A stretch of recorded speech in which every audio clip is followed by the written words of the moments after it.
Bu yerdan ro'yxatdan bosamiz. Men haydovchimni bosamiz. Bosganimizdan keyin birinchi poylaga familiyamiz, ismimizni yozamiz.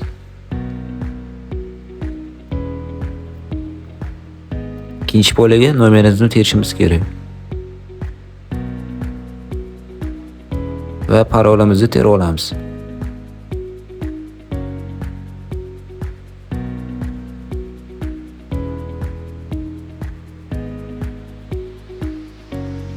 Parolni chirganimizdan keyin men foydalanuvchi shartnomasi bilan tanishdimni bosib olamiz. Keyin ro'yxatdan o'tishni bosamiz. Bosganimizdan keyin bizga SMS keladi. SMS kodni bu yerga teramiz. Keyin bu yerda davom etishni bosamiz. Bizga geolokatsiya ruxsat so'rayapti. Buni ustiga bosib Always'ni bosamiz yoki всегда degan turadi.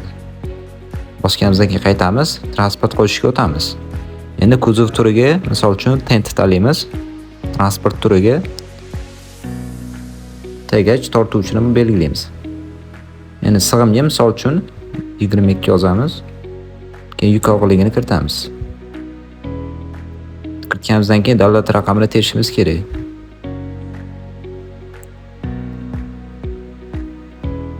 Davlat raqamini terganimizdan keyin transport qo'shishni bosamiz. Bosganimizdan keyin o'ng tomon burchagiga bosib turib, endi to'lg'izib chiqamiz. Pastroga tushsak, mening transportimni ochamiz. Ochganimizdan keyin 3 ta nuqtani bosamiz. Bosganimizdan keyin tahrirlash bor, uni ustiga bosib kirib olamiz ichiga. Kirib olganimizdan keyin endi pastga tushib, yuklash turini to'lg'izishimiz kerak. Uchala narsalarni to'lg'ish shart. Endi belgilab olamiz. Ishlab chiqaruvchi yili deb belgilaymiz. Tirkama davlat raqamini yozib olamiz endi. Yozganimizdan keyin transport tavsifi bor. Endi bu yerni to'ldirib chiqamiz. Misol uchun shuni yozamiz. Va tahrirlashni bosib saqlaymiz. Shu bilan shunaqa yaratamiz.